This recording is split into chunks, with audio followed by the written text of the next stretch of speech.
I'm super excited about it. You have so many accolades to your name. You know, a writer with Esquire since 1997. You've also been a judge for Top Chef for many seasons. A 2012 James Beard Award winner for hosting Chopped. Let's talk about this new show, because this sounds incredibly, it gives me a lot of anxiety. Terrifying. Yes, it sounds terrifying. Well, I think to Derek's point earlier, anybody who thinks cooking on television is easy has probably never done it. And there are very few people in this world that are anywhere near as discerning a judge of that than Alton Brown. Alton goes all the way back to the very beginnings of Food Network. Yeah. He and Bobby Flay are the remaining original gangsters from, when the network was launched 26, 27 years ago. So there are very few people alive who know as much about cooking on television as Alton. And Alton also brings to the party his enormous social media following, who helped him decide what terrifying ingredients to put in the basket. I'm not allowed to tell you what any of them are, but I can tell you that one of them has eyes. Staring back at him. Okay, but that is where this twist, I think, is so clever. So essentially, Alton Brown is in charge, and he is challenging 16 chefs to create some sort of delicious dish out of something that is not so delicious. Having eyes, can you give us any more hints about, like, these are all edible ingredients, right? Yes, and there are many edible ingredients with eyes that not everybody enjoys them, but a lot of Americans do. I'm not going to lie. We do choose ingredients sometimes for their ability to strike fear in the hearts of chefs. And that's not an easy thing to do. Probably one of the things that's most validating to me over all these years, we've been on for 14 years, 800 plus show episodes, is that chefs are always willing to put themselves through this. When, if you think about it, a chef has to be a control freak. Right. So when you come, and I'm talking about it in the best way, picking the best ingredients, picking the plates that are perfect. That you're an artist and you're expressing yourself when you're a chef. And when you come on Chopped, we take away all of the control. And not only that, we make you cook with things that chefs might not want to cook with, like tortilla chips with flavor sprayed onto them, or, an animal that's, I will promise you there are no live animals involved. So that's not going to be an issue. And not to mention all the cameras in everybody's face too. So, you're being recorded and doing all of this for the show. So adding in another layer of anxiety, I'm sure. Okay, so can we ask, what was your favorite mystery basket ingredient that you can talk about?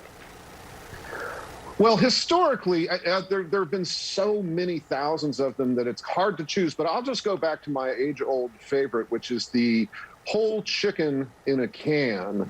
Not so much because of how disgusting it sounds and is, at least in its appearance. When you open the top of it, it's a big can. It's like a 2 or 3 quart can. And when you open that and it slides out, it does slide out with sort of a, sound. Like the cranberry sound. The cranberry sort of, can. yes. And unlike the cranberries, the jelly stuff that comes out with the chicken does not retain the corrugated marks. By the way, I was always the cranberry sauce guy in my family, and I insisted on opening and we went for the canned jellied stuff. I'm not proud. I'm not ashamed either. By the way, I should also mention that the other exciting news about this launch is that it's also going to be available for streaming on Discovery Plus. So for people who have, I don't want to encourage anybody in this whole cable cutting thing, but anyway, we're trying to meet people. We're trying to meet audiences wherever they may be, right. And I know you're doing that as well. Well, and so the new episode drops tonight. What can people expect from tonight, which is part 2? $50,000, we should mention, $50,000 at stake. And how much time do these chefs have to create their deliciously not so delicious meal? They have 20 minutes for the first round, the appetizer round. They get 30 minutes apiece for the entree and dessert round. Our judges are Alton, Manit Chauhan, and Marcus Samuelson, who are an extremely worldly group of people, and literally from all over the world, those three. Alton brings a little slice of Atlanta, but he knows he's quite a world traveler too. So it's just, I remember once we did a tournament with Alton a few years ago where when we chop somebody, we lift that cloche, which is what it's called. We lift that cover so you can see whose plate is sadly has led them off, has gotten them sent home. Alton one time picked that cloche up and threw it across the studio, and it landed. It slid perfectly into the toe of the person who was about to be cut.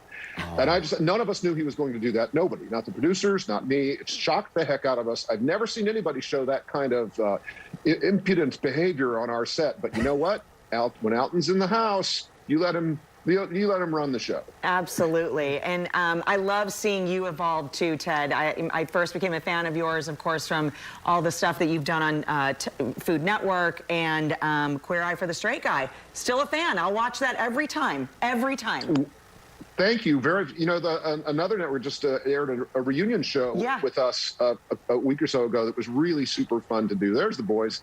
And I'm also really proud of the new crew. And if you didn't know it, Anthony Porowski worked for me and my husband for 3 years. So there's a continuity there between the original Gangster team and the reboot team today. There they are.